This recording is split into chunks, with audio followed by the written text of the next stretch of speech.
Carter. I am a junior and I'm a women's and gender studies major. And I'm from Raleigh, North Carolina. When I think about dance class when I was little, I remember that I always asked, like, I wanted to, ask all the questions, and I was super curious and excited. I'm sure I was pretty annoying to my teachers. I loved seeing my friends at dance class, and it was always just like a really fun thing for me to do after school, but I also was invested in it like on a deeper level of just having fun. Like I was interested in the process, I wanted to improve, and I always saw it as a lifelong commitment. I think even from when I started at a very young age. This also needs to hit a one like parallel to the floor. For some people it's kind of going too low, or it's getting like, it's strong and then it just kind of dies down, but make sure it's here before this, and then make sure this bottom line is strong out. So the story of my family goes that my mom was doing a lot of jazz technique and ballet growing up, and she was looking for more modern dance opportunities, but it was really lacking in the Triangle area, and so she was kind of having to drive all over the place to get the modern technique that she wanted. So my grandma raised $1 million and bought an old barn in downtown Raleigh. She bought it from the city of Raleigh for $1, and the rent was going to be $1.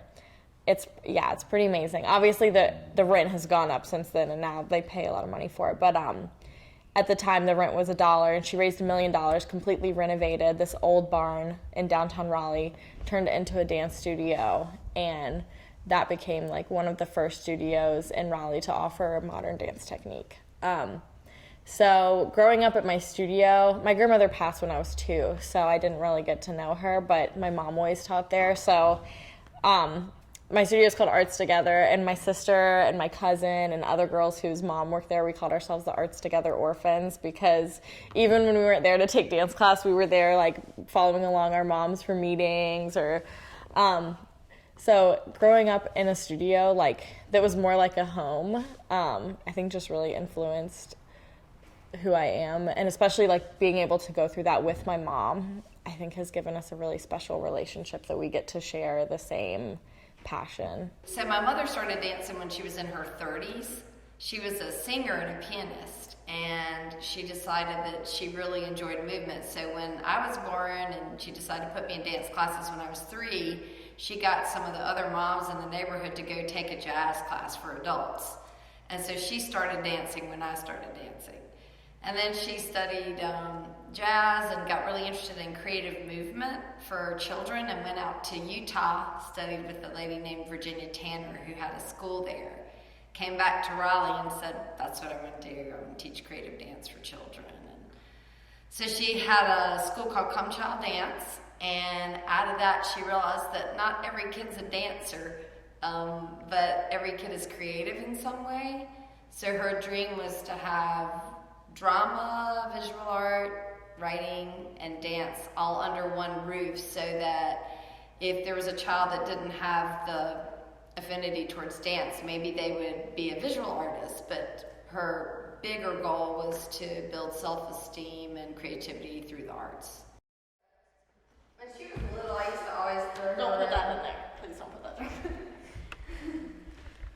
Wait, no, I'm picking you up from this side. You go like that. Which way do you want to go up? This is my good arm, and I'm old. This one? You want to do it? Yeah. That's what I'm going to teach Kazi how to do. Except I want y'all to learn how to do the flip kicks. Bell lift? Bella. Not so good. That was good. Do this one. Remember this? The lap one? The lap dance?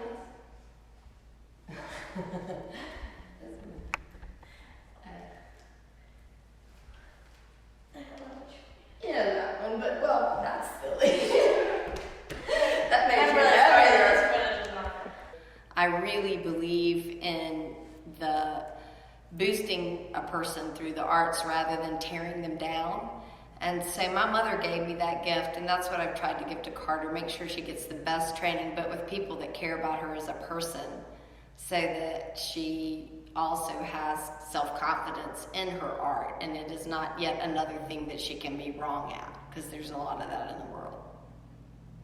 So I auditioned for Kamikaze in the spring of my first year at Carolina, and I've been doing the team ever since. I also did modern extensions throughout my entire sophomore year, and I became a member of the Kamikaze executive board my sophomore year. And now in my junior year, I'm co-director of the team and will be co-director of the team next year as well.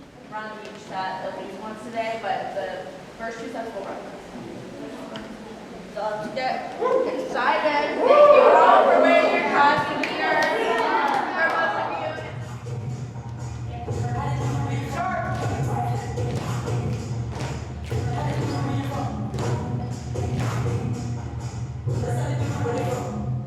Yes. Cool. Good job, Noah. I think what I love most about dancing is that I really do forget everything that's kind of going on in my life when I'm dancing. Even if I feel like, oh, my back's killing me, or oh, I have an exam tomorrow. Like, once I'm in the moment, I feel like that's one of the only times when I'm really present and I don't have that like to-do list running in the back of my mind. I'm really in the moment, in my body, kind of at peace. For me, dance is how I participate in the world. It's the way that I feel like I can express myself the most authentically. And so as a teacher, I'm very drawn to helping my students find their power through dance. So I find it empowering, and it's a way to, words sometimes don't suffice. And for me, I think the body can oftentimes move beyond words and show something that we can't quite find the vocabulary for, and gives us a sense of being, taking up space. I love seeing, particularly I teach a lot of young women, I love seeing young women take up a lot of space with strength and grace. So that's what I love about it.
Hear my